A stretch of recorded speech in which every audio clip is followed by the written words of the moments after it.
It was madness. It was people running everywhere. The radio was chaotic. Your adrenaline's pumping 100 miles an hour. You're trying to figure out what's going on. Last thing Buddy did was got on the radio and screaming, I'm shot, I'm shot. But that was kind of his last act of serving others, of trying to let others know what was going on. The jury is now seated for the murder trial of accused Athens cop killer Jamie Hood. My whole world just fell apart at that moment. I just remember kicking off my shoes so I could run faster, and ran as fast as I could and gave him a big hug and just cried and cried and cried. Just all of our plans we had, the kids and the farm and growing old together, all those things would never come to be. Ain't nobody believe the help until you do it. Tell you.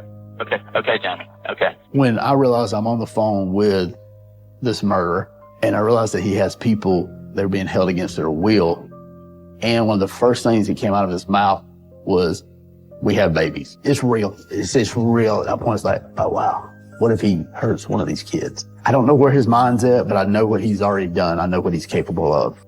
So this is a picture of Buddy and I on our wedding, February 17th, 1996. We were both 19. Buddy and I met when we were in high school.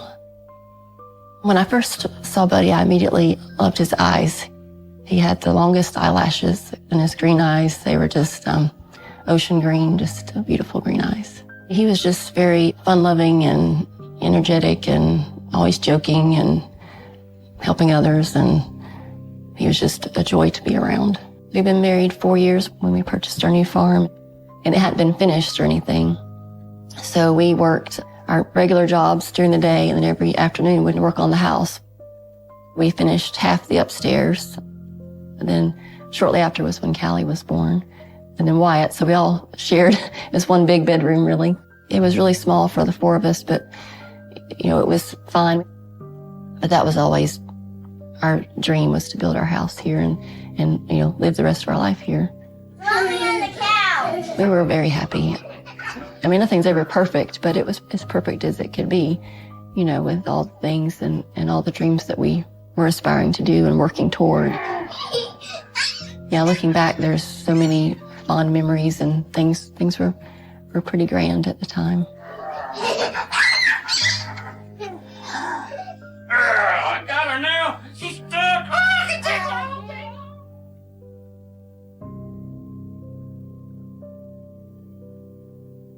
On March 22nd, 2011, it started out like any normal day. Work was busy, and it just worked out that I didn't get to talk to him right away. I guess it was around 11:30 or 12. He called me and said that he was at lunch. He was telling me, I think he and his buddy Charlie were eating at Chick-fil-A, and they were having a good day. And I told him that we were about to go to lunch, so I better let him go. But later that day, I realized he had left me a message. So I still have that message on my phone. Hey, babe, just checking in. We hope you're having a good day. And I'll holler at you later. Love you. Bye. This is the voicemail that I found later that I didn't realize that I had. And so thankful that I had that. We always ended our phone conversations with, I love you. So I think he just said, love you, but I'm glad that we always did that. March 22nd, 2011 was a normal day for me. I had received a phone call from a peer sergeant in robbery homicide, and just the sound of his voice, he was frantic and said, I need you to get back to office right now. We've got 2 officers that's been shot.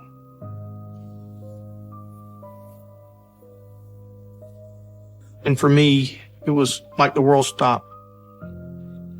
We had never experienced anything like that. So I wanted to know, what happened and who was it. This had all started earlier that afternoon when a man in the east side of Athens was kidnapped. He was held at gunpoint, put in the trunk. He was able to escape while sitting in a red light, and that's what alerted the authorities. Okay, 911. Hey, how you doing? Hey, I would like to report a kidnapping. Okay, where are you at? Luckily, I jumped out the boot of the car. They hog tied me and everything. And I know exactly who one of the dudes is. They named Jamie Hood.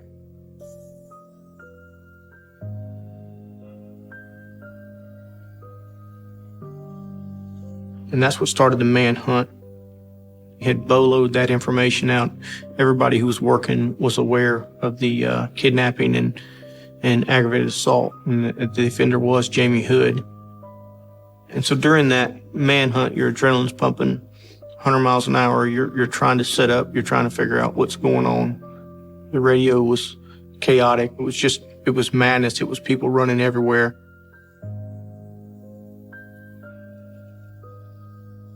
He performed a traffic stop, and when he went to get out of his vehicle, he was basically ambushed by Jamie Hood. And at that moment, Tony fell to the ground. That day, Buddy was on patrol. He was also looking for the offender, Jamie Hood. And then he saw Tony had a vehicle stopped. So as Buddy's coming up the road, he doesn't know that Tony's been shot. And he just saw the offender running, and then Jamie Hood ran up to the side of Buddy's car and basically assassinated him.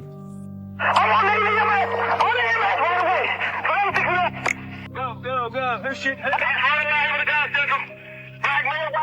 Somebody talk to us. Come on, talk to us. Who's it? We got 2 officers down. We got 1 signal point. Stay with me, Tony. All right, Tony, stay with us, okay, buddy? Come on. Buddy Christian? Relax, buddy. I'm with you, okay? Buddy was shot several times, and that bullet went in between his vest and entered his heart. Last thing Buddy did was got on the radio and screaming, I'm shot.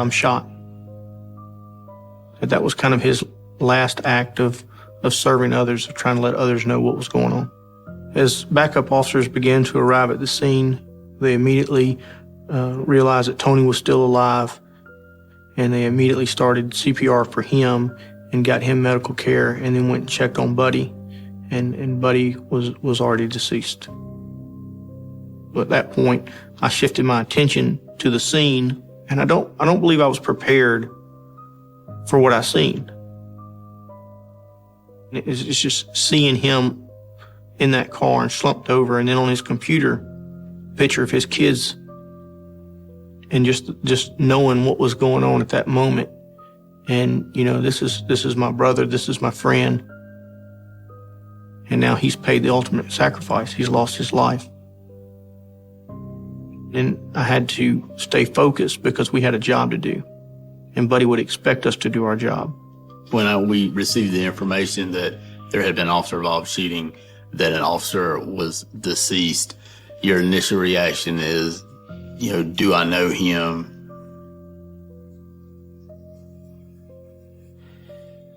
Me and Buddy went to the same high school. Madison County is a really, really small community, and I was born and raised there, and so was he. I'd see Buddy around. I always heard great things about Buddy. There's sadness, there's anger. There's an anger that comes, but you don't have time to process that at that moment. You have to go and do the job.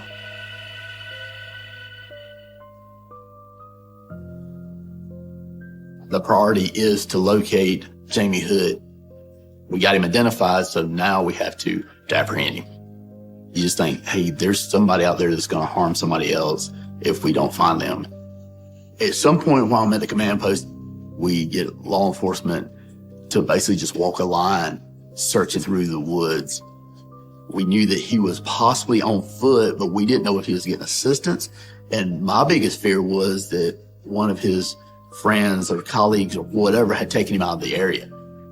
And tensions were high just because of the nature of the crimes that Jamie had committed.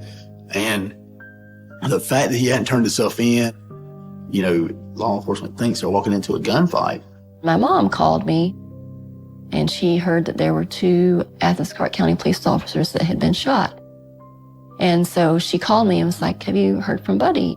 I said, yes, I just talked to him, about an hour ago at lunch, and, he was fine.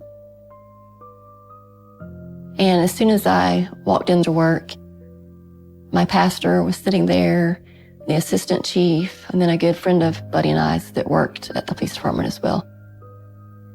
They were all standing there, and their faces, I could just tell that something was not good. I don't know what came over me because I turned around and immediately ran out the door into the parking lot. You know, if I can stop them from telling me this, then it's not really happening. And the gentleman that worked at the police department, Mark, he caught me in the parking lot, and I just, dropped to the ground. I asked him, where, can we go see him? And, where is he? And he just shook his head. That was really hard because that's all I wanted to do in that moment was go be beside him. And I, did not know what to do. And, my whole world just fell apart at that moment. Just all of our plans we had, the kids and the farm and growing old together, all those things would never come to be.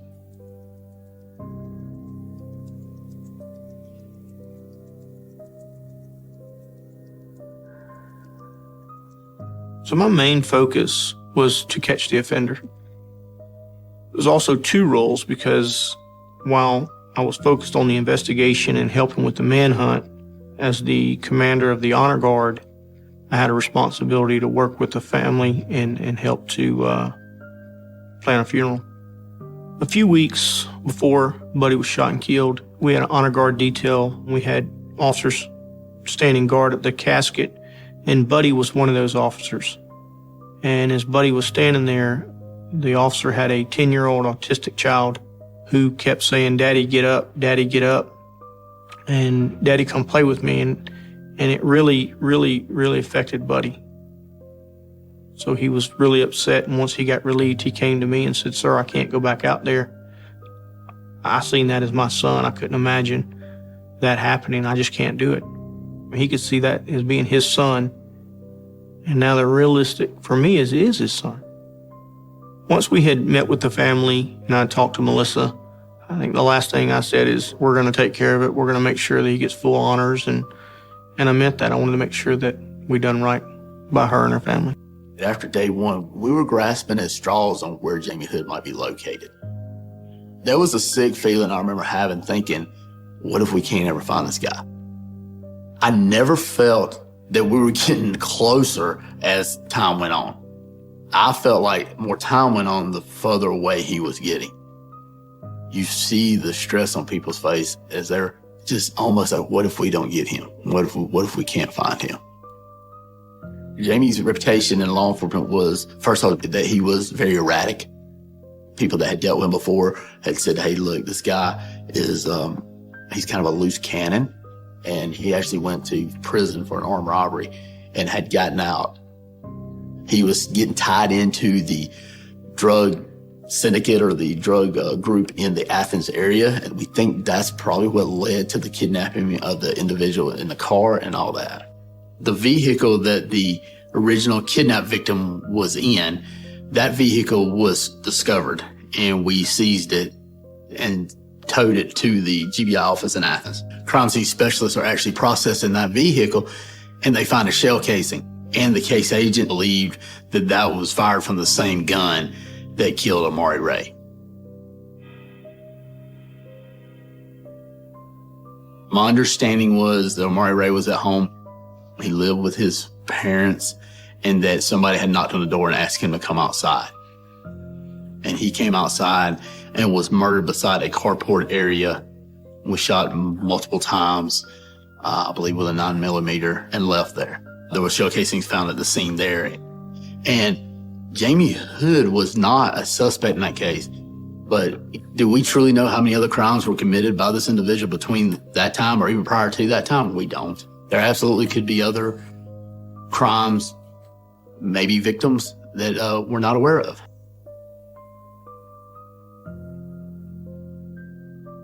As the days wore on, I felt like, man, things are just, we should already have him. That was what's going through my head. So we started pushing information out, including pictures of Jamie Hood, and the community responded. We were getting calls. The information was coming in. It was a ton, and we're trying to decipher. And we're getting this stuff, and I'll be honest with you, the command post was buzzing. There's a lot of activity. I'm wanting to clear my head just because it's pretty crazy, and I kind of walk down to the end of the command post and just gathering my thoughts. And like it got quiet all of a sudden, and I hear one of the dispatchers who knows me, and she goes, "Trent, phone call." And so I'm just kind of like, I don't, what? And I almost was annoyed. And she goes, "It's Jamie." And I was like, "Who?" "It's Jamie." I was like, "Jamie who?" "It's Jamie Hood." And that was the moment that I realized he was calling into us. Hey, Jamie. Hey, sir. Hey, brother. This is Trent Hills. I'm with the GBI. How are you? Yeah, man. I can't keep knowing folks like this, man. All right. Can't keep carrying on this, man. All right, man. See. Now, look, though. Hey. I'm going to let you talk to these hostages. If you get all their names and let you know their eyes, okay? Okay. All right. Let me talk to the hostage. When I realized I'm on the phone with this murderer, and I realized that he has people being held against their will, my mind starts racing a little bit. But at one point, he starts putting other people on the phone. And one of the first things that came out of his mouth, or the first things I remember coming out of his mouth, was, "We have babies." Can you tell me how many folks are in there with Jamie? Yes, it's 8 and a newborn. It's 8 and a newborn. It's 9 and all. 9 total, 8 and a newborn. Yes, sir. It's real. It's real. At that point, it's like, oh, wow, what if he hurts one of these kids? And he's up and down. He's very erratic. And I don't want to do anything to set him off. Jamie, you still there, man? Yeah, man. Okay, but we want to get all the other people out of there, the people that are involved. Hey, nobody, please help until you do this. Tell you. Okay, Jamie. Okay. Well, tell me what you're going to do. Okay, all right. Jamie. Jamie. I had been thinking about seeing Buddy all week because from the moment they told me he wasn't coming home, that's all I wanted to do was go see him. And being told no was just heartbreaking. That's all I wanted to do was go see him. I wanted to run to him and give him a hug.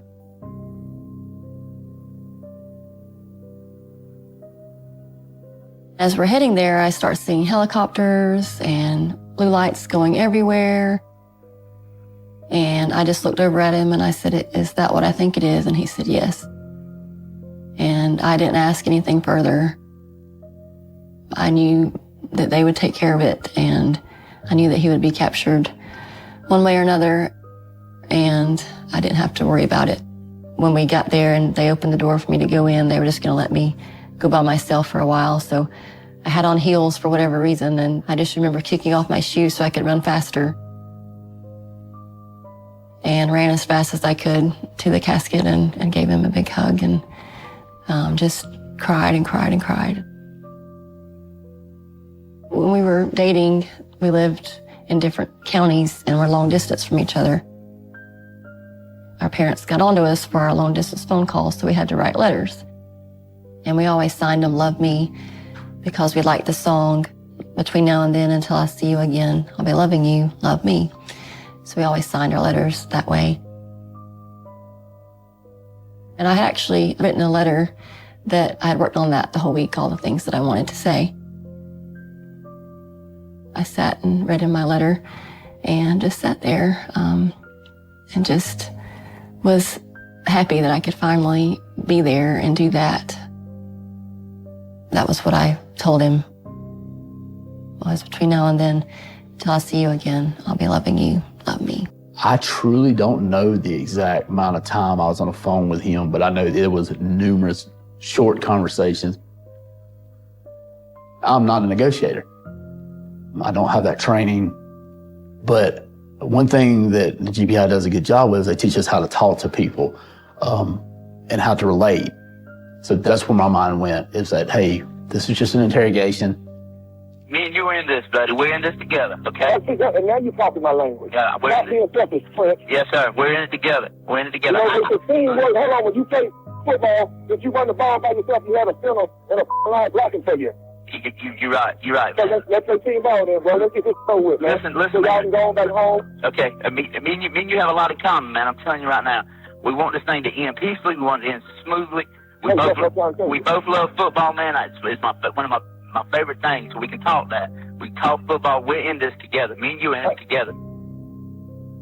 I was trying to pull out something that we had in common, and he went from cussing me out to actually having a conversation with me and a dialogue with me.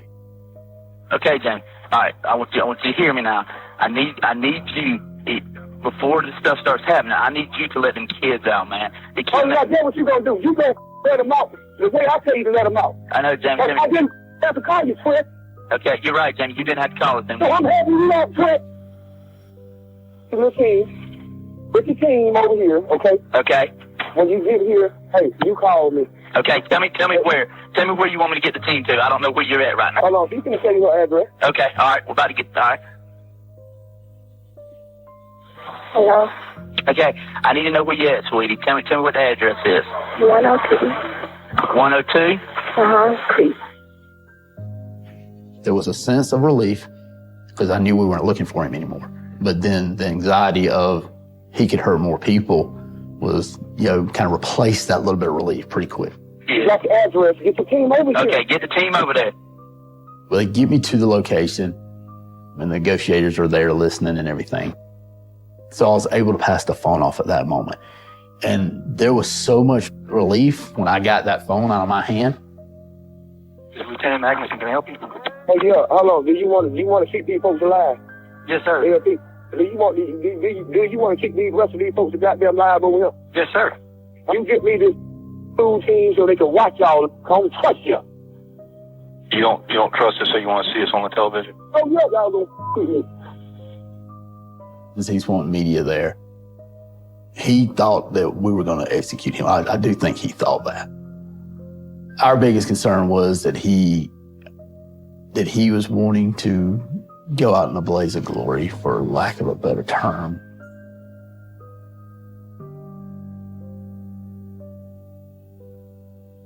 It was a total relief at that moment, but we still had people in that house. And then I hear over the radio 1095, which means there's a 10 code for in custody.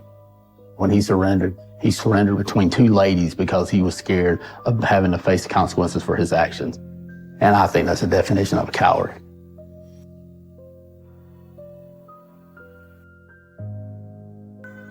From the time that he first called to the time that I heard in custody over the radio, I believe it was right at 9 hours.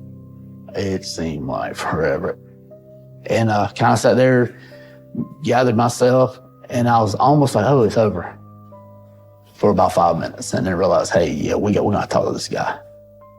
And ego kicks in. As an investigator, you want to be the one that gets the confession. My name's Jack. This is Trent. We're here from the GBI. We're going to talk to you. Oh, you Trent? Yes. Yeah.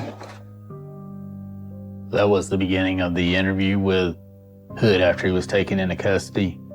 We did not think he would talk at all. So as we get ready to do the interrogation, I totally kind of blend into the background. I want the other agent to lead it. Oh, y'all can give me a minute, drain, bro. He never asked for an attorney, but he does say, I'm tired, I just really don't want to talk about it right now. So at that point, we're thinking we're not going to ask any questions, and we just kind of sat back, and he kept talking, and we let him talk.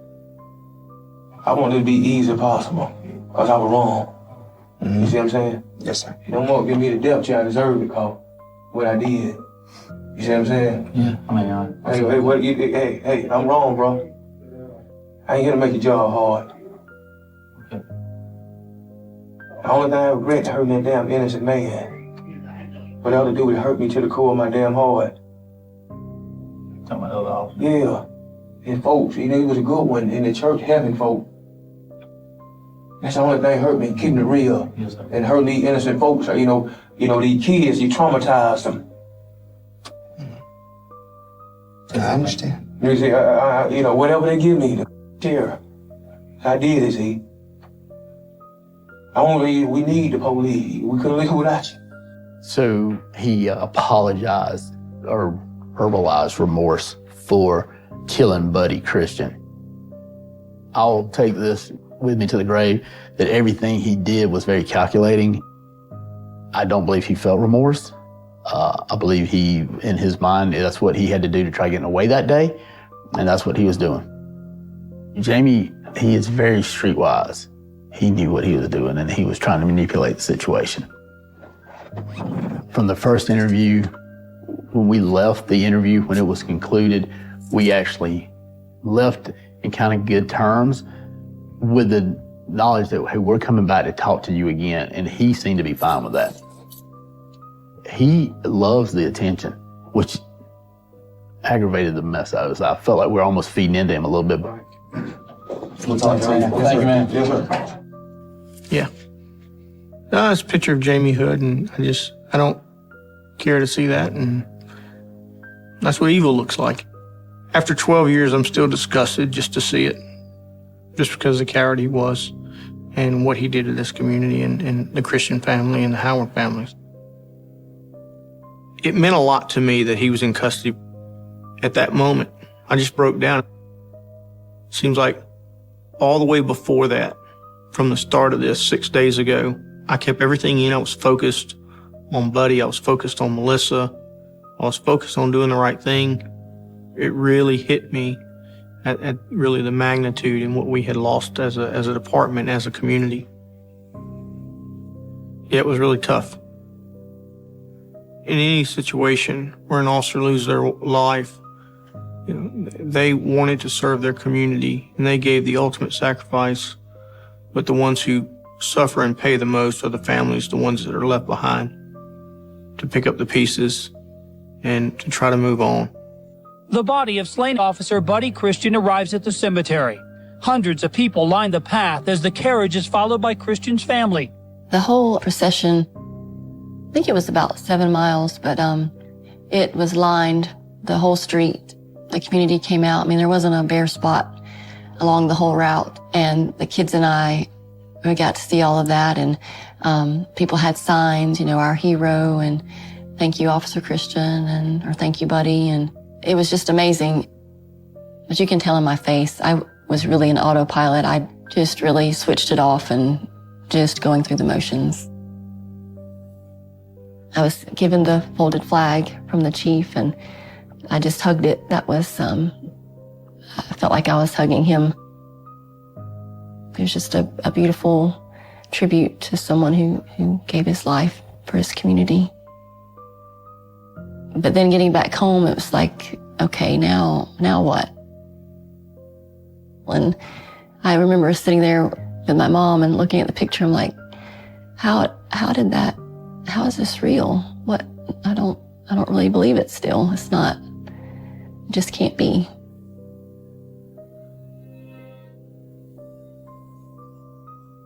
He did confess to killing Buddy Christian, but he never gave us what I call a true confession, where he fills in all the gaps. He basically says, I'm sorry for killing that man. So we never got a true confession from him. I feel strong we could have took him into a courtroom that day and convicted him for the murder of Buddy. But we're trying to attach him to another homicide. Man, we were trying our best to figure out the Amari Ray murder at that point. Through all the interviews and contact I had with Jamie Hood, he never mentioned Amari Ray. He never did make a statement in reference to that. Amari Ray's family deserves some closure too, and there needs to be justice. So we're going to try to put that piece together. Police tell me they are investigating Jamie Hood as a possible suspect in the shooting death of 30-year-old Kenneth Omari Ray. His name never came up as a suspect in that case until after Buddy was murdered and we started that investigation. The relationship between Amari Ray and Jamie Hood was not as clear-cut. Our belief is that Amari Ray might have been involved in the drug trade a little bit. And we don't know if there was other grudges. We don't know that, but that seems to be the main focus of what set everything in motion. And then there was some drug trading going on that made sense that he was the one that was liable for that murder.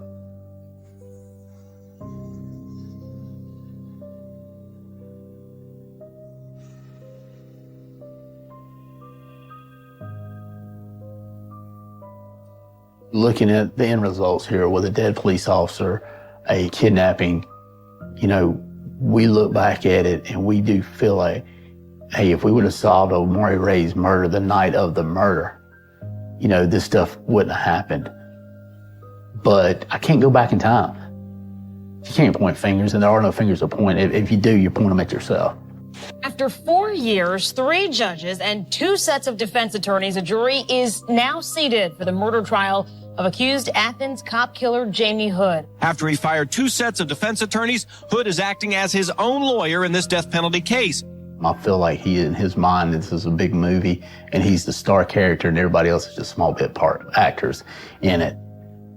Never could step back from himself and say, hey, I ruined a bunch of lives here.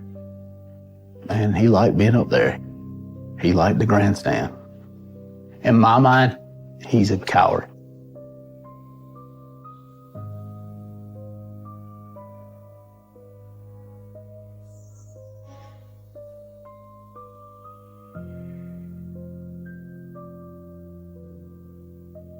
Following Buddy's death, the community has really stepped up in remembering and creating opportunities to remember Buddy. One of Buddy's lifelong goals was to build a house on the property that they had, and the community looked at that as an opportunity to really fulfill Buddy's dream and to help know that his kids would be taken care of and have a nice place to live. And so they got together, a lot of fundraisers, and a beautiful house was built. And, Melissa, she's very strong. She may be quiet and timid, but she's very strong, and she has done everything to make sure that she properly honors Buddy and his memory. And she's just been amazing in her commitment to keeping Buddy's memory alive. Melissa made sure that the kids know their father, even though he's no longer here. He looks just like his daddy, so I think the sad thing is that he's having to be at a cemetery and just look at a picture of his father versus being able to actually hold his father and having someone there to be there for him. What do I miss about Buddy? I miss his smile, jokes, and just his personality. He's just genuinely a really, really great guy, and I miss that. This past February would have been our 27th wedding anniversary, and I always go to the cemetery and put new flowers on his headstone, and I try not to, get too upset about what it could have been and just try to remember, all the 15 years that we got to share together. There's just so many things that you just become one person, and when that's gone, it's like half of you died. I think half of me did die, and I've had to rebuild that other half. And it still is a journey for me to rebuild myself and figure out, who I am without him and who I still want to become, So it's just still a learning process every day. I remember him telling me, if something ever happened to me, you have to live. You have to continue our dreams and live for me, and can't sit and pine away. You have to live. And that gives me a more reason to be happy and do things, because I know he wants me to do that.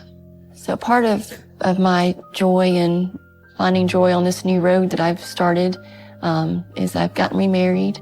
God just works in mysterious ways, and he led this wonderful man into our lives, and he knew Buddy, so he has his own stories about him, and he can tell the kids, and he knows of his character and, all those things. And when we got married, I believe Callie was 8 or just about to turn 9, and she said, my family's whole again. So she was so happy to have a dad here and a dad in heaven, and it just was really beautiful the way we were able to weave everything together. A lot of people get stuck and don't continue on with that fork in the road, but I decided I was going to do all that I could to live like he told me to, and, show the kids that, yes, this happened, but it's not going to define our life, and we're still going to live a good life and our best life and honor your dad and keep him in our heart and, still do all these dreams. They'll be different dreams, but they're going to have pieces of what I had started out on. And, it did not defeat us. We will overcome it. The gruesome crimes of Ed Gein horrified 50s America. When his rural home was searched on the 16th of November 1957, the police uncovered a Gothic house of horrors. As well as the remains of 2 missing local women, they found an array of human bones, skulls, and skin that had been fashioned into furniture and clothing. The town of Plainfield was in complete shock. One of the residents who remembers the effect Gein had on Plainfield is Max Harrington. I think shock would be the biggest thing that we could use to describe the atmosphere in the community. We were still pretty much a clannish community at that time, when a lot of the families that were here had always been here. It took your breath away. It was shocking. It still is. People don't do things like that in a small town on a normal day. That's just not part of what we grew up with. The story of this twisted killer begins over a century ago. Ed Gein was born in La Crosse County, Wisconsin, on the 27th of August, 1906. By the time he was 8 years old, his parents moved Ed and his older brother Henry to Plainfield. Well, the Gein family moved to Plainfield from La Crosse, Wisconsin, partly because the mother of the family, the matriarch, Augusta, had decided that La Crosse was a kind of Sodom and Gomorrah-like hellhole, and she didn't want her children to be corrupted by all the immoral influences of the big city. Needless to say, La Crosse was not a particularly big city, but they moved to a remote farmhouse about 6 miles west of, you wouldn't necessarily say downtown Plainfield, because there was no uptown Plainfield. It's not the largest city in the state of Wisconsin, but it's plenty big enough for those of us that live here. Plainfield was a very remote, isolated, featureless little village. A state guidebook at the time described it as totally nondescript. The population was very small, never more in its history, I think, than 700 or 800 people. Probably the entire population of the village could have fit into a New York City apartment building. The Gein's 150-acre farm was located on the corner of Archer and 2nd Avenue. Ed rarely got to leave the property and socialize with other children. His mother, Augusta, is a very domineering character indeed. She is a devout Christian, and she has some very extreme ideas about sin and about morality.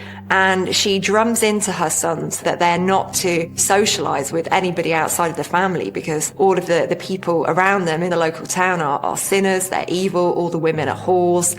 And so she creates this very insular family environment where they're quite isolated from the rest of the community, and that has a really significant impact on them. Gein seemed to have been very friendless whenever he would make some kind of friend. On those rare occasions, when he would try to make a school friend and bring home a school friend, the mother would immediately find some reason to disapprove of the other child and forbid Ed from ever bringing him home. So he grew up again in a state of complete social isolation. And Gein's relationship with his father was also far from perfect. Well, the father, George, was an alcoholic. He appeared to have been somewhat free in his use of physical punishment, but mostly the picture that emerges of George is of, kind of a hapless individual who was, as all 3 male members of the family were, under the thumb of his wife, and again, who is regarded as much as anything else as a sort of obstacle or impediment to the household. As Ed entered adolescence, his life became even more insular. He dropped out of school when he was around about 12 or 13 to work on the family's farm.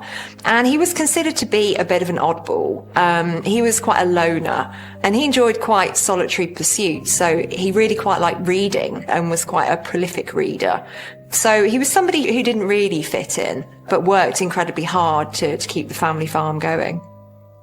On April 1st, 1940, Ed's father, George, died of heart failure, leaving 33-year-old Ed, his brother Henry, and Augusta alone on the family farm. Ed's older brother, Henry, seemed to have freed himself a little more emotionally and psychologically from Augusta's dominance, and even apparently on a couple of occasions expressed some criticism of their mother and the hold she was exerting over both of them. So Ed, who at least on a conscious level worshipped his mother and saw her as a kind of goddess who could do no wrong, appears to have been both a little shocked, that Henry would find any cause to criticize Augusta, and possibly built up some kind of animosity toward Henry for that attitude. Ed became a handyman, doing odd jobs around Plainfield to help with living expenses on the farm. We used to see Ed occasionally. I'd see him around town, and then he was always a friendly person, quiet, friendly, usually had a joke to tell. He always had time to say hello and ask after how you were. A person who you would never suspect of anything other than being a decent sort of person. In May 1944, death would hit the Gein family once again, but this time in more suspicious circumstances, after a brush fire on their farmland got out of control. Ed and Henry were out there trying to put out the fire, and they got separated, and Ed could not locate Henry, and he went and got help. But then after getting this help, he led the other people directly to where Henry's body lay, and there were some mysterious bruises on Henry's head. Anyway, the official verdict of the medical examiner was that Henry had died of a heart attack while fighting this fire, and had injured his head when he fell and hit a rock. But afterwards, when Gein's crimes were uncovered, there was a lot of talk that perhaps Henry had been a victim of Ed's, that Ed, in fact, had killed Henry partly because of Henry's criticism of Augusta. The impact upon their mother, Augusta, was phenomenal. She really broke down about Henry's death, and she had a stroke. But of course, by then, the psychic bond between Augusta and Ed was so incredibly intense already. Evidence seems to suggest that with the other two men out of the way, Ed reveled in having his mommy alone to himself. But Gein's mother never really recovered from her stroke, and their time alone only lasted for 19 months. Ed nursed her very, very diligently, even apparently would get into bed with her on occasion and stroke her and comfort her. And then she seemed to recover, but then she suffered another, this time fatal stroke. Augusta Gein died on December the 29th, 1945. 39-year-old Ed was completely devastated. Because his mother was so domineering, I think she really did stunt his development, and he almost got stuck at a kind of teenage adolescent phase in his life. So looking at how he behaved at the funeral, he was in his 30s at this time, and he was reported to be wailing like a small child. So he hasn't got that kind of emotional control that's associated with 30-something men. The death of his mother left him completely isolated. Living in this increasingly ramshackle, dilapidated farmhouse that he ceased to take care of whatsoever. Augusta was his only real human contact. So it was at that point, that Gein embarked on these various outrages that would ultimately make him this notorious figure in American crime. Alone and isolated from the rest of society, Gein spiraled out of control. Over the next 12 years, he became obsessed with recreating the world he'd shared with his mother. it would lead him to a series of dark and disturbing crimes that would eventually culminate in murder.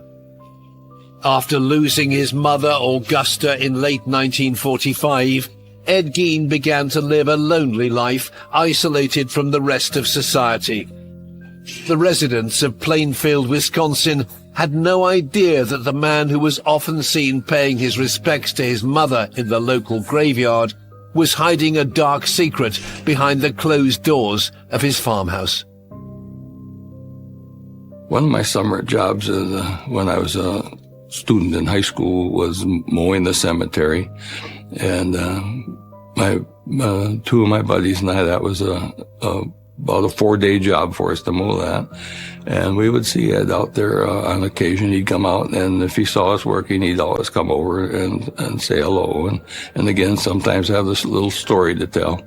And he was very good about stopping to see his mother's grave. I think neighbors saw him as an odd, very meek, somewhat simple-minded person, but one who was always willing to pitch in when some farm work needed to be done or some chore needed to be run for them.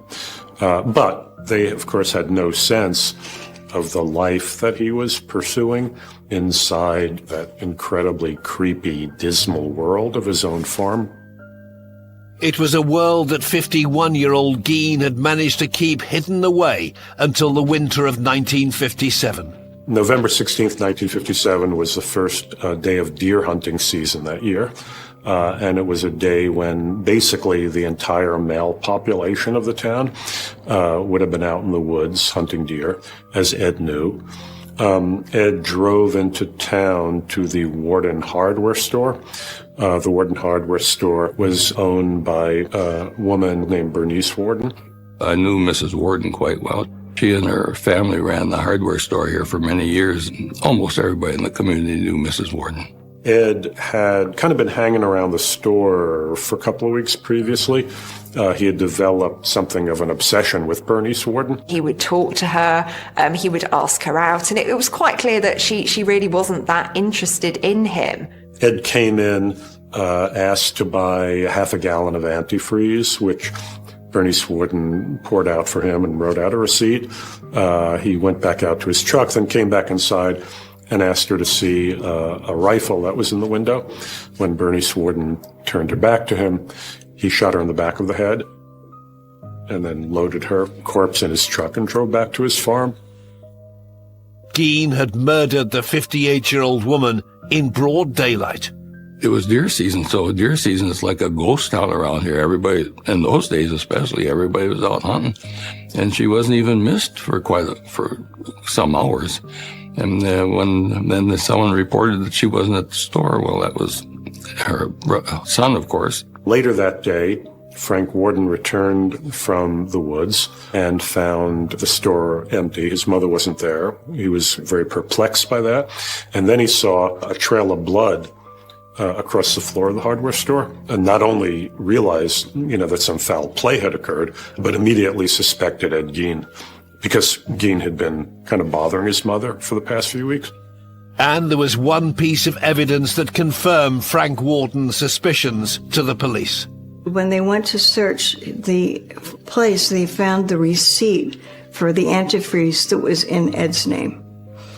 And they just worked backwards, saying that he was probably the last person to see her alive, but they didn't suspect that he was as deranged as he was. One set of lawmen went out in search of Gein. They found him having dinner at a neighbor's house, and they arrested him. And then another set of lawmen went out to Gein's farmhouse, and that's where they made these discoveries that really sent shockwaves around the world. On a dark winter's night, officers from the Plainfield Police Department began to search the Gein farm for Bernice Warden. They couldn't get into the house, so they went around back and entered into what was called the summer kitchen, which was a little shed outside.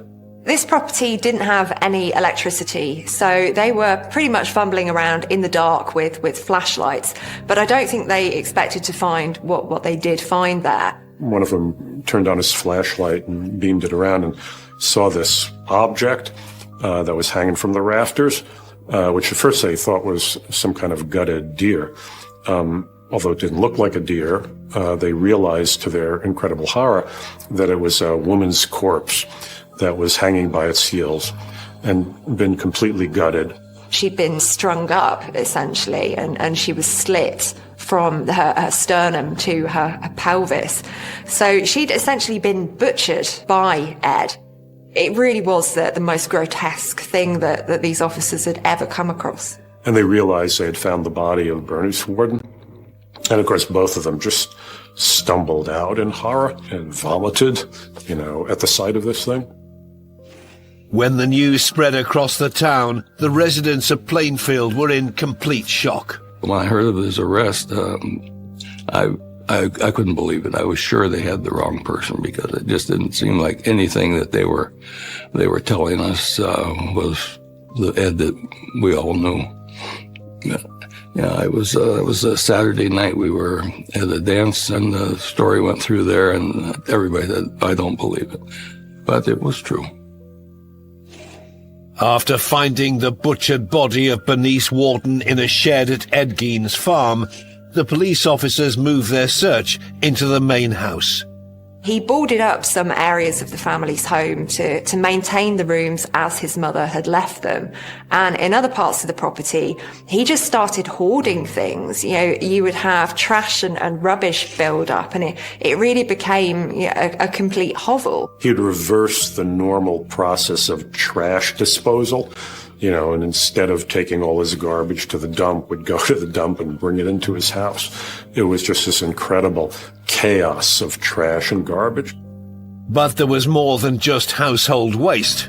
Amid all that wreckage, they discovered these incomprehensible, unspeakably awful objects that had been fashioned out of human body parts. There were chairs that were upholstered in human flesh. There was a lampshade made of human skin. They found the remains of 12 human heads, gloves made out of the skin from a corpse's fingers. There was a jar containing human noses. There was a box full of female genitalia, some of which had been painted and tied with ribbons. There was a belt fashioned out of female nipples. There was a shade pull made of human lips. They found all types of things that belonged to people that were no longer people. And it was shocking. I mean, you think of this happening, now it'd still be shocking. But back then, in a small, tiny rural community, it was it was breathtaking. Ed Gein's farmhouse was the habitation of a literal ghoul.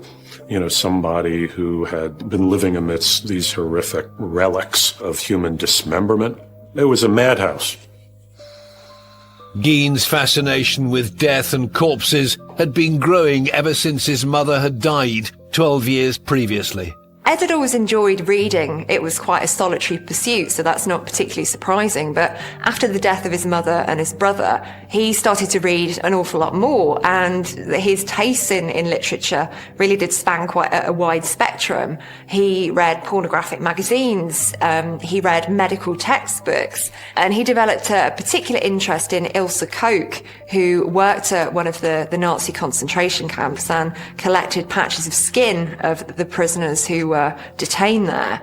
And I think all of this was fueling a very active imagination. So he's developing these obsessions and these interests, and he's quite skilled as a farmhand at this point in time. He knows how to slaughter animals, he knows how to prepare carcasses. He's from a community that's very much into its hunting and its fishing. So at some point, reality and fantasy are going to collide. As the search of the farmhouse progressed, officers found that the grotesque collection of body parts became even more disturbing. Among the most hideous of all the items were human skin masks that were hanging from the wall of his bedroom, the faces of women that had been flayed from the skulls and that had been preserved. Some of them had lipstick applied to them and that had been hung on the walls as decorations. And then, most notoriously, there was a skin suit that Ed had crafted out of the upper torso of a woman and the leggings of a woman. And apparently, as he later confessed, he would put on this skin suit and put on one of the female skin masks and caper around in his yard, pretending to be his mother. Gein's macabre collection had been acquired from the very same cemetery where his mother's body lay. 2 years after the death of his mother in 1947, he starts grave robbing. So he's going into a local burial ground, he's digging up bodies, and he's taking things from the bodies. Now, he's not taking jewellery or items of any value, he's actually taking body parts. It really is an absolute house of horrors. So what started off as an interest, which was confined to the pages of a book, has now become a reality behind the doors of this rather bizarre house. So what he's doing in a really grotesque way is trying to bring his mother back to life in some way, shape or form, because he was just so dependent upon her for a sense of his own identity.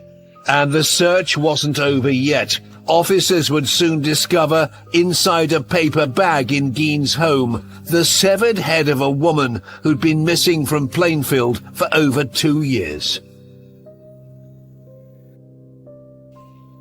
In November 1957, police in the small rural town of Plainfield, Wisconsin, were searching the home of 51-year-old Ed Gein.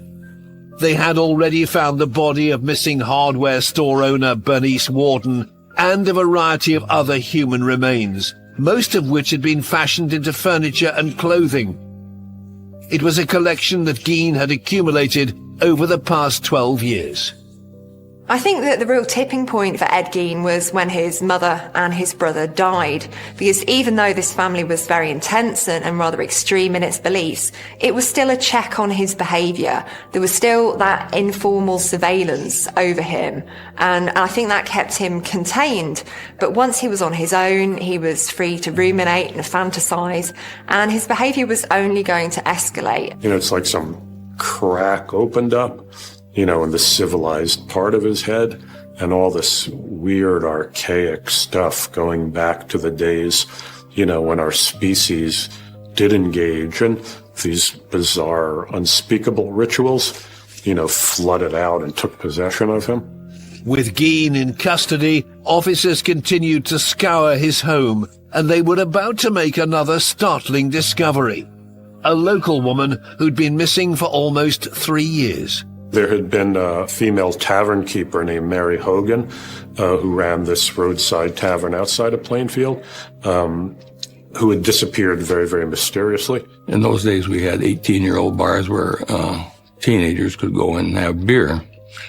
And she ran one of those. It was a kind of a modest place, to be very kind. But she disappeared before I was old enough to frequent those establishments. When she went missing, he'd said some rather bizarre things. He said to one of the townspeople, "Oh, she's not missing, she's up at the house." But because he was a bit of a misfit and because he was a bit weird, people didn't really take what he said very seriously at all. So that one was allowed to slip under the radar until this grisly discovery a few years later. In searching through Gein's House of Horrors, the investigators opened up some receptacle and saw this face and pulled it out and realized it was Mary Hogan's, that she had been another one of these victims. Gein had murdered Mary Hogan on December the 8th, 1954, 3 years previous to killing Bernice Warden. I think there was some sense in which he associated her with his mother. You know, she almost seemed to be like the shadow side of his mother. And I think in killing her, again, he was both enacting some kind of homicidal rage toward his mother, but I think also there were times when he just ran out of suitable female corpses and had to make his own. Back at the local police station, it was time for Ed Gein to start talking. Well, for the first day after his arrest, I think Ed felt like a bit of a fish out of water. He didn't quite know how to react. But he did start talking after about 24 hours. And the first thing he said was that he wanted an apple pie with a slice of cheese on it. And that really does show the emotional immaturity of this guy. And when you've got somebody whose development stops at a particular point, they don't develop those complex emotions that enable them to empathize with other people or to think through the consequences of their actions. So what you've got here is a teenage boy in a man's body, and he was capable of some really terrible things. He was subjected to a very lengthy interrogation. He freely confessed to the murders of Bernice Worden and Mary Hogan. When the police first broke into Gein's house and discovered this crazy mass of body parts, their first assumption was Gein was a serial killer. It was only during his interrogation that he revealed that they were taken from the corpses he had dug up from the local cemetery. And people, in a way, had a harder time believing that than that he was a serial killer. That seemed like totally beyond the bounds of belief for a whole variety of reasons. Human bodies are traditionally buried 6 feet underground. That's a lot of digging, that's a lot of work to get to them through packed earth. He'd need spades, picks. He'd need to be strong, and he'd need, one assumes, to do it at night because he'd need to be undisturbed. I'm not sure he did recognize that what he was doing was wrong. You know, there are some necrophiles who think, well, I wasn't really hurting anybody. You know, they were dead anyway. Gein confessed to investigators that between 1947 and 1952, he'd regularly visited the local cemetery after dark. He would often follow the local newspapers and read the obituaries, and when some middle-aged or elderly woman who bore some vague resemblance to his departed mother died and was buried, he would apparently go out to the cemetery at night while the soil was still fresh and easily dug up, and exhume these coffins and remove the bodies, and sometimes take the entire corpse back to his farmhouse, sometimes just take parts of the corpse back to the farmhouse and leave the rest there. Investigators decided to dig up some of the graves to see if Gein was telling the truth. When they uncovered them, they discovered that the coffins had been broken into, and the bodies were missing, or, you know, there were just parts of the skeleton remaining there. He admitted to grave robbing 9 corpses, but the maths didn't quite add up because the police had found 12 human heads in Gein's property, and he'd only admitted to 11 offences against separate people. So the numbers never really added up properly. So there's always been questions over that. Ed Gein's crimes were in the late 50s, 1957. The state of forensic science in those days was far less than we have now. Things like DNA simply didn't exist as a tool, so identification could potentially be very difficult, and I would suspect in certainly some of the body parts simply impossible. There was no doubt that Gein specifically targeted females. All the graves he desecrated belonged to women. I think he was both trying to rebuild his mother, but I also think that he was taking revenge on his mother. That kind of love and hate of mommy were manifested both by his attempting to bring her back from the dead, but also perpetrating, you know, these atrocities on the corpses of female bodies. It's been reported that Gein did in fact try to return Augusta to the family home after her funeral. There's some indication that he initially tried to exhume his mother's corpse. You know, apparently Ed missed the presence of his mother so much. You know, he wanted to bring her back and somehow, in his madness, you know, reconstitute her in his household. He couldn't get to his mother's grave because the soil in that part of Wisconsin is very sandy, and many coffins are buried within concrete vaults to prevent the sand from collapsing on them. And that was apparently true of Augusta Gein. In November 1957, Ed Gein was charged with the murder of Bernice Worden. The media descended on the tiny town of Plainfield, Wisconsin. What kind of a man did you know him as? Well, Menem's a nice man, just like anybody else. The only difference I'd say in the man, he seems to be a little hot. Well, the cultural context of the Gein case is quite an interesting one, because I think this was one of the first cases that gathered an awful lot of attention. There was a media circus that developed around this because nothing like this had ever really happened before. It was something completely new. It spread very quickly through the local newspapers and, and then through the Associated Press and so on to the national media.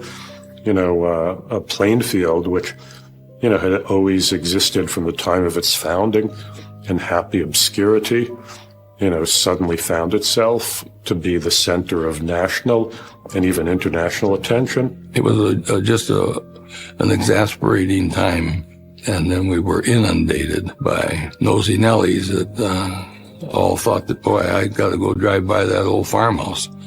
And then we became I don't like to use the word chaotic, but a very unsettled community for a while. Plainfield was suddenly famous, and famous for the most horrifying of reasons, that it was the home of America's most notorious psychopath. The entire community was stunned. For the previous decade, they'd been living in the same town as a real-life bogeyman. It would now be down to the courts to decide whether or not Ed Gein was insane. In the winter of 1957, the town of Plainfield, Wisconsin, was still reeling from the news that local odd-job man Ed Gein had murdered 2 women and desecrated the graves of many more. On November the 21st, 1957, the 51-year-old pleaded not guilty by reason of insanity at his arraignment at Waushara County Court, and it was declared that he was unfit to stand trial. There were indications that Ed was clinically psychotic, that he had hallucinations, that he heard voices, or the trees would start talking to him. Most serial murderers are not psychotic, but Ed seemed to have the symptoms of some form of psychosis.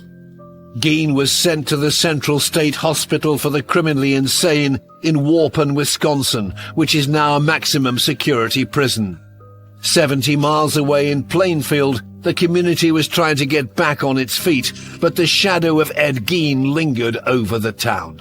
In 1958, the property that Gein had lived in was due to be auctioned off. And I think the last thing that local people wanted was for this to become some kind of shrine, some kind of attraction for people who were morbidly fascinated. So a few days before the auction, the property was burned to the ground, essentially. A lot of talk of arson. They had been cleaning up around there and had been burning trash up around that particular day too. So then that was an excuse of a possible cause that maybe the wind got something in the evening and got some live embers in there. A lot of the neighbors weren't too happy with having talk of it being turned into a museum of sorts. But there were a lot of stories. Anyway, it's gone. People still kept coming though, even after the house was gone. For a year, still had people coming to drive by the empty lot where the house used to stand. In March 1958, the car which Gein used to transport the bodies of his victims was bought at an auction for over $700 by a carnival operator who charged fascinated Americans 25 cents for a photograph at a macabre sideshow. I think what we're seeing here is the rise of the serial killer consumer culture. People are fascinated in these kind of cases, and some criminologists refer to this as wound culture, that we're essentially drawn to the trauma and the suffering of other people, and we're drawn to the artifacts that exist around these cases. Gein remained in the Central State Hospital for 11 years until doctors determined that he was finally fit to stand trial for the first-degree murder of Bernice Worden. The hearing lasted for a week, and on November the 14th, 1968, Judge Robert Gulmar had reached a verdict. He was tried and found guilty of the murder of Bernice Worden, but then he was judged insane and stuck back in the mental institution. I think that was possibly somewhere where he may have thrived, because he had structure, he had a routine, he had people watching over him and looking after his needs. Forensic psychologist Dr. Helen Morrison interviewed Gein during his time in hospital. I was working at that time as a staff psychiatrist, and I was covering all the units. And when I was asked to go over to see this person, I went over to see it, and I saw Ed Gein. He was not at all coherent. He was such a little person that I found it hard to picture him as the person who'd committed all these homicides. He lived there very peacefully. He never caused any problems, never had any type of behavioral thing, no type of I guess you could say, consequence for bad behavior. Gein's quiet nature in hospital was in stark contrast to the monster Helen had heard so much about. I received a letter from one of his neighbors who used to be a friend of his. She was a little girl, and she remembers going over to his house, and he would serve soup and everything. Well, it turned out the soup bowls were the skulls of many of his victims, and people never knew it. On July the 26th, 1984, Ed Gein died of lung cancer, aged 77. He was buried next to his mother on the Gein family plot at the same cemetery which he so often desecrated during his career of horror. Gein has left a lasting impact on the small community where he committed his ghoulish crimes. We really wouldn't care to have that be our claim to fame. You know, we've turned out lots of doctors and architects and some really good people out of our schools here. We're very proud of them. We'd rather be known for a tremendously good population than to be credited for only one issue. But just like the carnival operators of the 1950s, people continue to try and get their hands on grisly souvenirs related to Gein. In the year 2000, somebody was found to be selling parts of the gravestone that had been erected at Ed Gein's grave. For people who are fans of the serial killer cult, this was just the gift that kept on giving. Well, they keep putting up headstones, and the headstones keep disappearing. There's a whole category of collectible that has come to be known as murderabilia. And Gein relics are particularly prized among people who collect that kind of morbid relic. Over 60 years since the horrific crimes, Gein has grown into a notorious figure in American folklore, a killer of almost mythic proportions. The two things that are fascinating about Ed Gein is the fact that he only, as far as we know, murdered 2 people, which is a lot less than many infamous killers, but he's had such a huge legacy in films, books, music. He seems to have become a sort of pop culture murderer. At the time the Gein crimes were being revealed in the press, there was a writer of pulp horror named Robert Bloch who had moved to Wisconsin to be with his wife's family. And at some point, when Gein was being interviewed by various psychiatrists, all these headlines in the papers were trumpeting the fact that Gein had been motivated by these deranged Oedipal conflicts, you know, that he was this desperately sick mama's boy, you know, who was perpetrating these atrocities on middle-aged women, you know, who reminded him of his mother. And this caught the attention of Robert Bloch, who decided this could potentially make the basis of a good horror novel, and that became the book Psycho. In the book Psycho, Norman Bates, actually, after he's arrested, compares himself at the end of the book to Ed Gein. So the connection is made very, very explicit there in the book. Anyway, Psycho, as we know, turned into one of the great classic horror movies of American cinema. You know, if you look at horror movies before then, there are all these Eastern European monsters, Frankenstein and Dracula and the Wolfman, you know, or else they were aliens from outer space.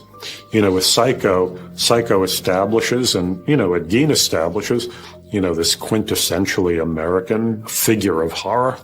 the ordinary middle American guy who turns out to be this monster in disguise. And then, of course, Gein becomes the basis for Tobe Hooper's Texas Chainsaw Massacre, and later on for Thomas Harris's character Buffalo Bill in Silence of the Lambs. So Gein has this very, very direct influence on American horror cinema. But Gein's crimes were not fictional, they were very real, and he remains one of the most infamous murderers in U.S. history. We think of Gein as this notorious American serial murderer, but in many ways he doesn't really fit that profile. For example, he wasn't a sexual sadist in the way John Wayne Gacy or Ted Bundy were, or Jeffrey Dahmer. He wasn't driven by that particular form of deviance. I think he was brought up in a vacuum that created the conditions for someone who would go on to do evil things. So whilst most people are shocked and repulsed and absolutely horrified at some of the things he's done, because he didn't have that filter and that check on his behaviour, he was able to escalate to a level of evil, I think. Evil is something that, professionally, people don't believe in evil. But I truly believe that he was evil. I think there are people who would like to say that the devil got into him and made him do these awful things, but I think he was born evil. The Ed I knew was not an evil person. He did things that normal people do not do. And there's just no doubt about that. And to kill two people is certainly not a person who you would really like to invite to your neighborhood party. But yeah, he was, there was something in his head that, didn't click right. Ed Gein's crimes are the stuff of genuine nightmares. The man with an unhealthy obsession with his mother brazenly murdered two women and kept a bizarre collection of gruesome keepsakes inside his house of horrors. He truly deserves to be remembered as one of the world's most evil killers.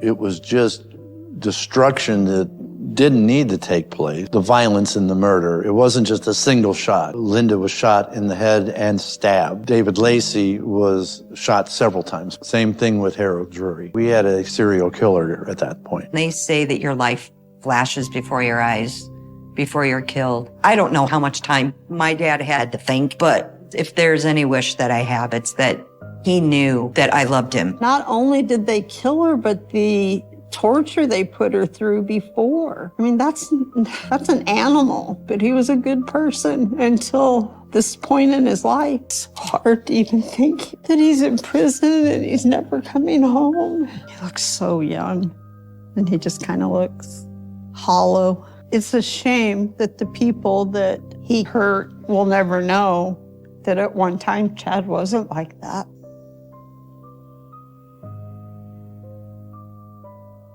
I miss the old Chad. The Chad before he started getting in trouble and doing horrific, horrible, mean things. That just tears you up to think somebody you love so much could really be that person inside. Chad was a neighbor that lived on the same street that we did. He was next to the youngest of 5 kids. He was delightful. I was probably 16, and Chad was just a few months old when I started babysitting. The first time they asked me to babysit, I went down to their house, and I couldn't believe what I saw when I walked in. It was filthy dirty. The kids were filthy dirty. Laundry everywhere. A couch that had just been urinated on over and over. His mom had a temper. Not that she ever, I don't think, got physical with the kids, but she was a screamer. And she seemed like she was in over her head. And the dad just wasn't, he worked. That's what he did. Within seconds, I knew I wasn't staying there to babysit. If she wanted me to babysit, they were coming to my house. They never wanted to go home. They always wanted to stay. As they got older, it was just Chad mostly spending the night. And I mean, he would stay the night for days at a time. He just seemed like he was so happy when he was with us. And then he would start crying when we had to take him back home. It was really sad. My parents were crazy about Chad. He called them mom and dad. I believe my parents talked to Chad's mother about adopting. I think she would have done it. Chad's father was not on board with the adoption plan. It makes me sad that we didn't get him, because his life would have been different, I'm sure.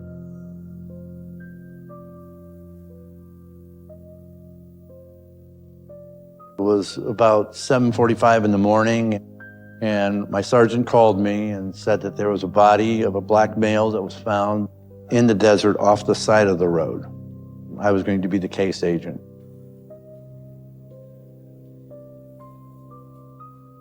So when I arrived on scene, it was a 2-lane highway, desert on both sides of the property.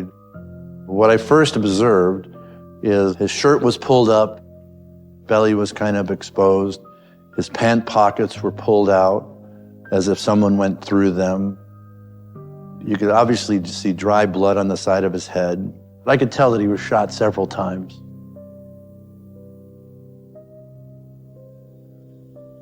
David was a loner.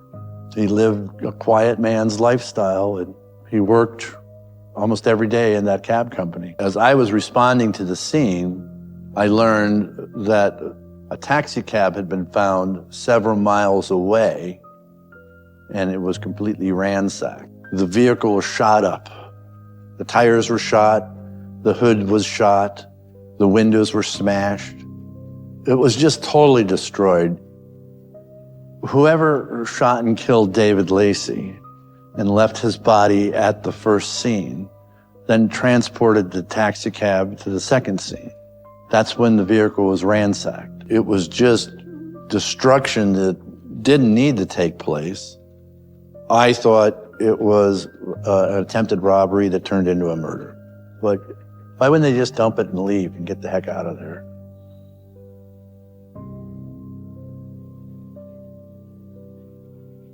We had the physical tire evidence. We had the physical footprint evidence. We took every print that we could get out of the cab, and a bloody fingerprint was found in the back seat of the car. But we tried to identify someone that had left that latent print, and we didn't find anyone at that point. In this particular case, the number one thing was trying to identify who committed this crime. But how are we going to do that with the limited information that we had? This is a picture of me and my dad.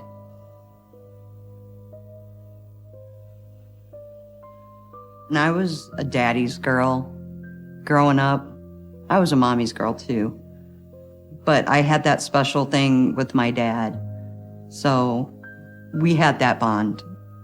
I haven't seen this picture in a long time. Thinking of him brings up some bad stuff. The later years were, not good memories, but he's my dad.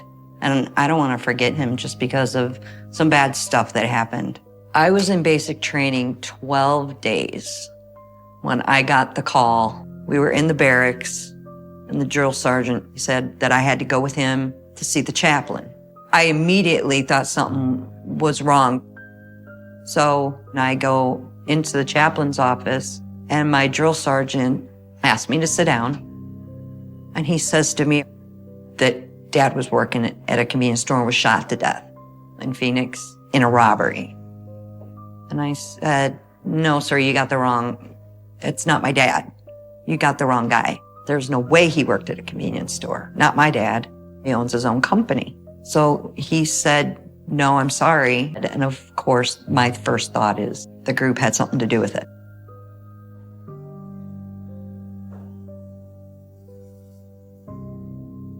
I think my dad got manipulated by these people. What they said went. And if you did something wrong, they would decide what would happen. And it was alluded to that if you left, something bad would happen. The fear of leaving was that no matter how scared you were, you didn't want to leave.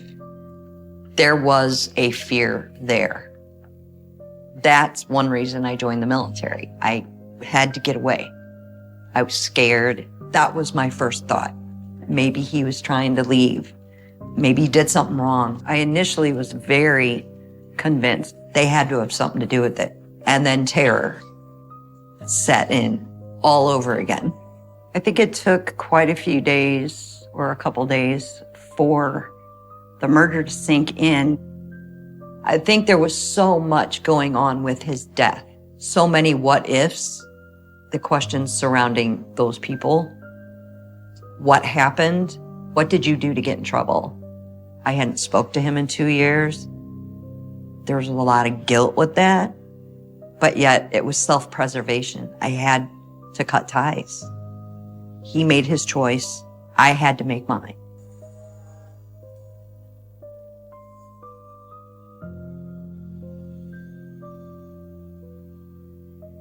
I started hearing my dad talk more about this business partner almost on a daily basis.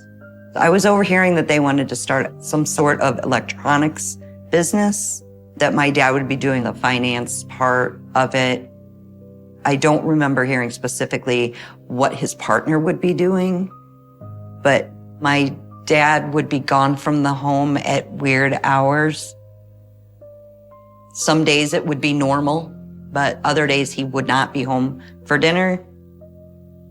I started noticing a change when my stepmom started to accompany my dad to go wherever they were going.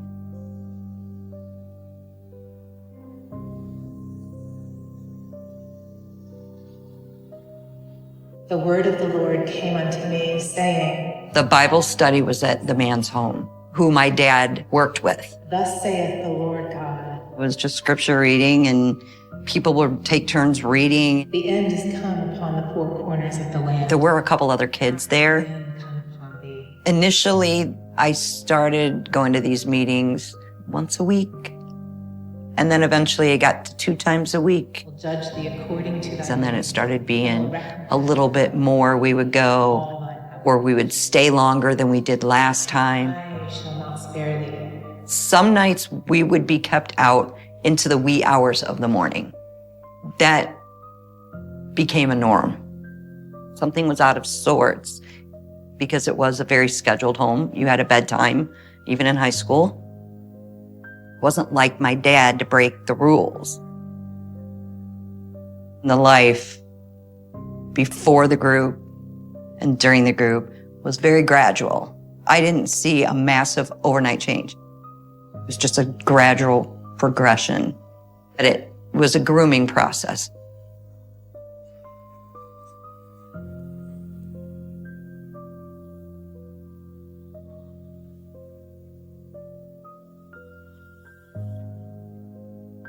The cab company didn't really get any information of the party, of what they wanted or where they're going to go. We talked to the Circle K clerk that was there that evening. In those days, they didn't have really good video surveillance like they do now. So we were developing ways to try and figure out who made that phone call. The phone call came in from a pay phone. It was a pay phone that was right outside the Circle K. We went as far as printing that entire pay phone. But fingerprints, when you obtain them, there's not just a computer that you just shove them in and they're going to point out and tell you who they are. I was quickly running out of leads. We didn't have a name of a party being picked up. We didn't have a location of where he was going to be dropped off at that we could follow up on. So we had nowhere to go.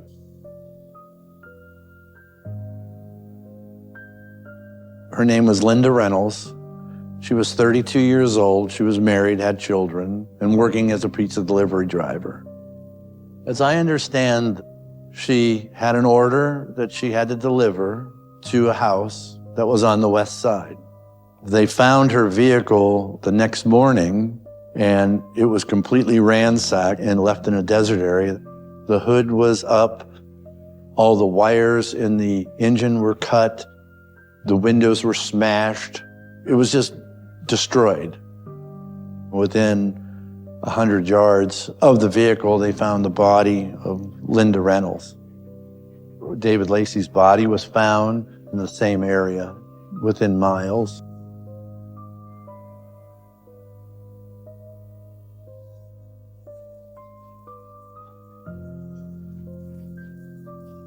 They saw 2 different sets of footprints, and another vehicle, tire prints were found in the desert along with Linda's vehicle.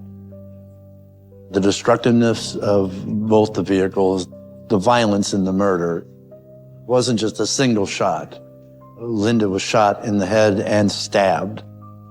There was a lot of similarities between the two, and I thought to myself, we had a serial killer at that point. And I was worried that it could happen again soon. It's just sad. It really is. You know, even at this age, he could have come to any of us and said, I need help. Chad was always very quick-witted. He was a happy person.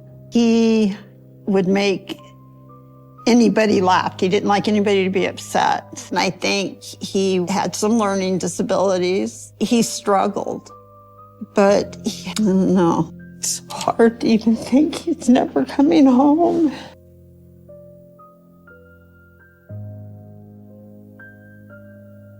As he got a little older, I think he probably rebelled more. He got a little cockier.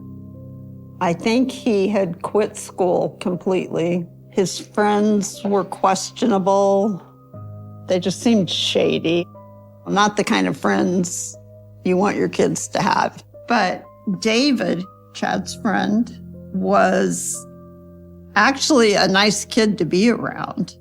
In 1992, Chad and David came to the house just to visit. Hadn't seen him in a while. And after a little bit, Chad asked my son, Travis, to go outside to see the Jeep that he and my husband were building. So they went out to the garage. And while they were out there, evidently Chad asked Travis if he could leave a gun there for a couple of weeks. I found out later, my son said no, and they left. And that's when I knew something had to be going on that wasn't good, but I didn't know what. I figured maybe they held somebody up. Never would I have thought he could hurt someone. Never.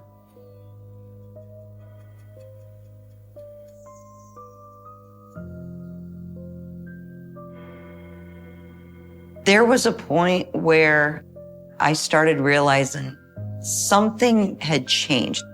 The biggest thing was the diet. Couldn't eat certain things. Noticing the fridge was a little scarce. I remember ketchup. Could no longer eat ketchup because it was the devil. Noticed our cereal started missing. Noticed that the portions were smaller. Keeping people tired from the long Bible studies to the wee hours. Saying what we could and couldn't eat, or when we could or couldn't eat. That is a total form of control.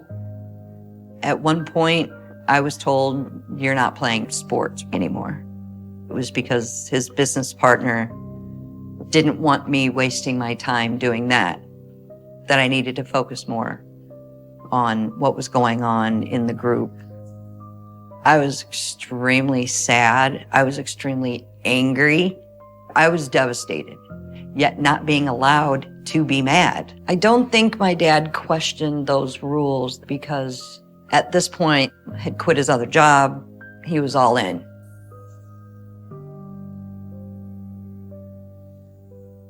The business was like an electronics business. Repair of VCRs and stereos, even building circuit boards. Everybody in the group worked at this business. I even worked there making circuit boards. So after school, I would go into the office, and that's what I would do. Sometimes they would stop the work and do a Bible study.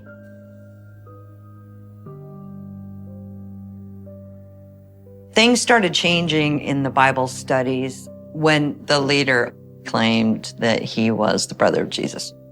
People would wash this man's feet, and you followed what he said. If you were incorrect, you got called out in front of the entire group. If you did something wrong, there was always a repercussion. At one point, my dad was being berated and not react and just take it. That was not the man that I knew as my dad.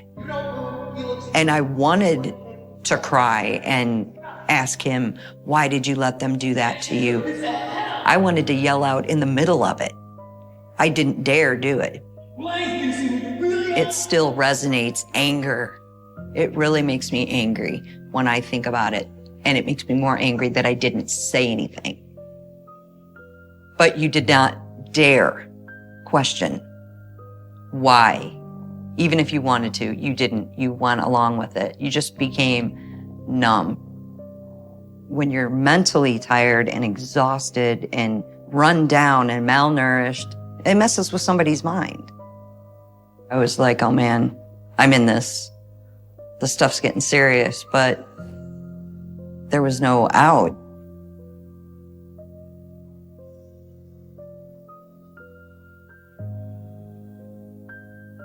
They had discovered a ATM photo of Linda and an unknown suspect. Sometime during the evening that she was captured, they took her to the ATM to try and extract some money. It was late at night, and the suspect was not in full view of the camera, so it was only a partial view of half of his face. Linda didn't make a lot of money or have a lot of money, and I think she was only able to get $20 out of the ATM.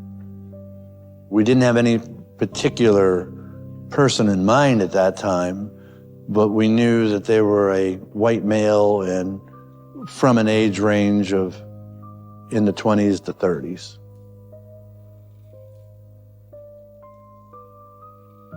What I learned is that that West Side location that she delivered it to was an abandoned house. I felt someone needed to be familiar with the area, number one, to know that that was there. I was able to get some information about the original call, that they ordered a Hawaiian pizza. Instead of having ham on it like it normally does, they had pepperoni on it. I asked, can I get information of how many people in this area ever ordered that exact same order of pizza? And they said, sure, they could do it.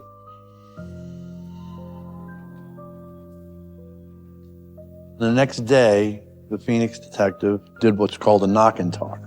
He went up to the house, knocked on the door. The owner confirmed that her stepson sometimes ordered Hawaiian pizzas, and her stepson was named David Hunt. This is a picture of me and my dad for the group. Those are good times. Those are good times. I'm not sure what my dad's vulnerability was. Somehow that man found one spot in my dad's head that wasn't the dad that I knew. And he found it and he took advantage of it. When I graduated from high school, the group opened an office in Nevada, and I was moved up to Nevada into an apartment to take care of the business.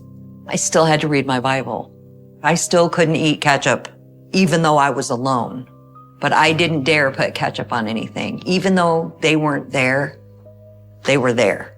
But I was still in that terror stage, the fear stage, where I did not dare leave. I wanted to so bad, but I didn't dare do it. I was scared.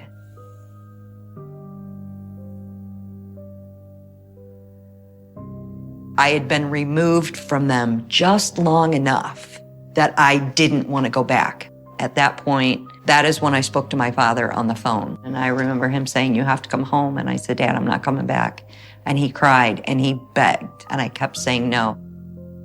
That was the hardest thing in my life up to that point that I had to do, because I knew I was losing my dad. I knew I was literally walking away from my father that I was never going to see again, and my stepmother, never going to see him again. That was hard. but I needed to get away. I needed to get out. That was the last time I spoke to my father before he passed. That was the last conversation I had with him, but I didn't go back.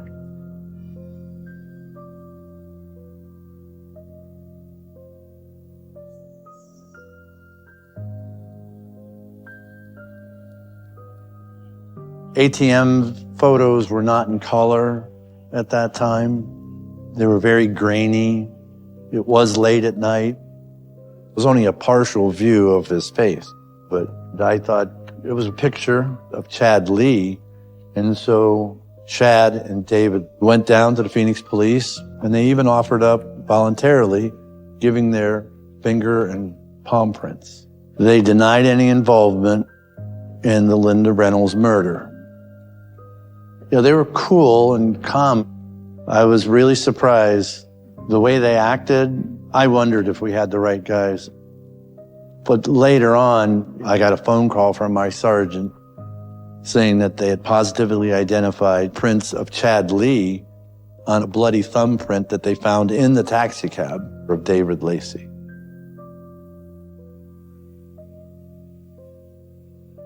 David Hunt at the time was 14 years old. And we contacted his father, and his father gave us permission to talk to him. David Hunt started telling us about the taxi cab driver. And what he told us was basically on that night, they were both wanting money, and Chad was going to call for a cab, and when the cab arrived, he was going to get in the cab, and David Hunt was going to follow in another car. And as David pulled up, he saw Chad covered in blood.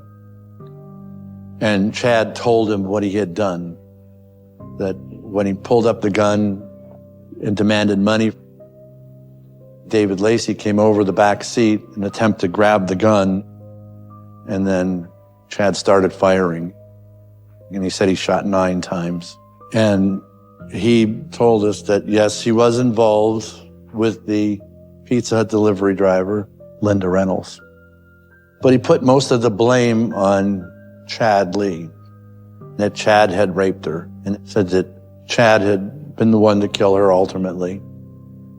He, again, was minimizing his responsibility in the whole thing. But Chad was a whole different story.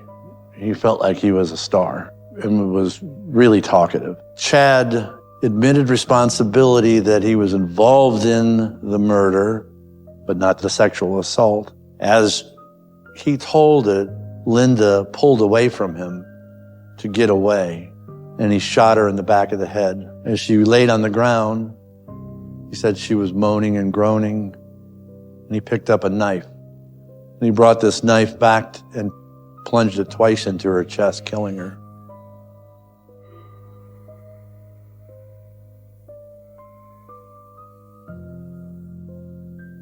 At the end of my interview, he kind of bent over, almost in the fetal position, and was holding his sides. And then he started to say that he murdered Harold Drury, the convenience store worker. I was shocked. And what he told me was, as he entered, he walked up to the counter and he brought up the .22 revolver and asked for the money. He said that Harold Drury fought back. At that point, he said he shot him several times. He grabbed the cash register drawer and ran out of the place. I think he was excited after he murdered each one of them. I really think he was playing the part of the bad gangster. They've been on a crime spree for a while, and they thought they were invincible. No doubt in my mind, if we wouldn't have stopped them, they would have done more. They'd have just kept going. The day I found out that they had caught the man who had confessed to killing my father, I was just rageful. There were days before I found out about Chad being caught and confessing where I was positive it was the people from the group. But the fact that he confessed to that it helped me let go of it was the group that set him up, that did it, because he had murdered other people. Maybe if he only murdered my dad and that was it, I still would have held on to it could have been someone from the group. I was happy that they caught him, but my overall emotion was rage.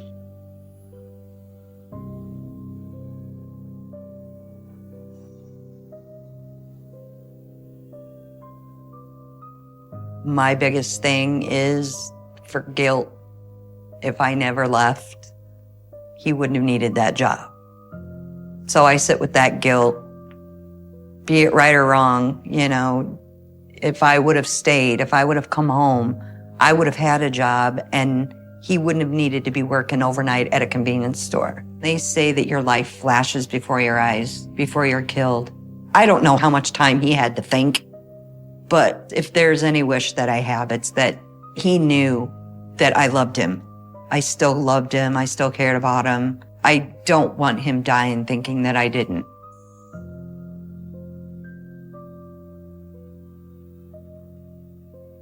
We had confessions of detailed information about what took place. I think they got less than $300 from all of the murders. You know, it's a shame that these people had to die for just such a little thing or die at all. The personality that Chad displayed doing these things during the act, he was mad, he was angry, he was violent, very violent. But then talking to him in the interview room, he was kind of like trying to be my friend, and was joking around with me. I think he thought he was the superstar at the time. That, you know, it was a big deal. We don't often have multiple homicides done by the same person, and I think he was just riding that wave.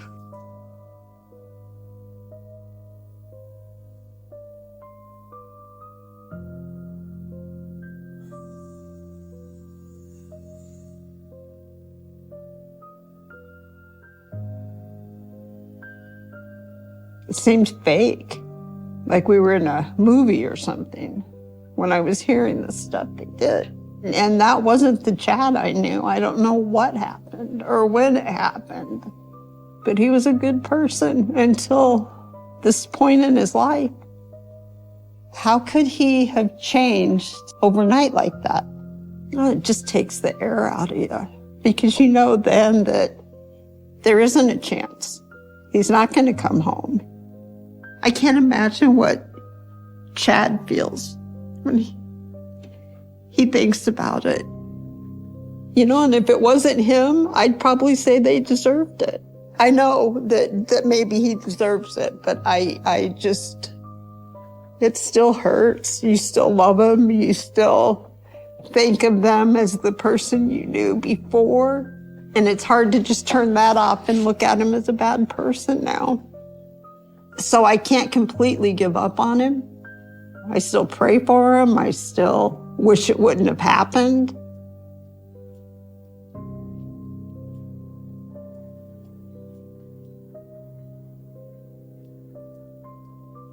I don't know what's become of the group to this day. I personally have not sought them out.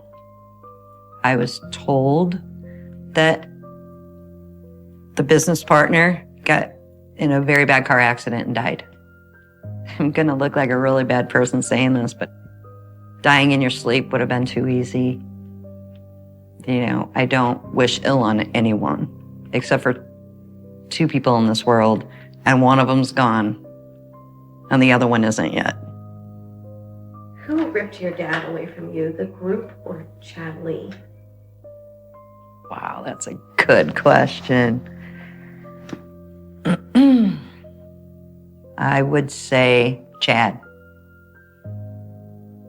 Because there's a part of me that wants to believe that at some point my dad would have left. But the way I look at it is Chad stripped my dad from me because he didn't have a chance to get out of there. I think my dad was just as much a victim as I was. He was an adult, should have known better. I don't know what was told to my dad to coax him into this situation. I don't know what made him turn to go down that road and then eventually bring us with him. He got conned the same way I got conned. Yes, I was a kid, but people in that group, they were taught how to react, when to react, and when not to react. That's what you were taught. It was all control. It was all conning. There's a small little piece in my brain, I think, that'll always be there and always make me look over my shoulder. That situation is more traumatic than even my dad's murder because it encompassed my life for years. It happened. I lived it. There's no denying that it happened. It's just part of who I am, it made me who I am today.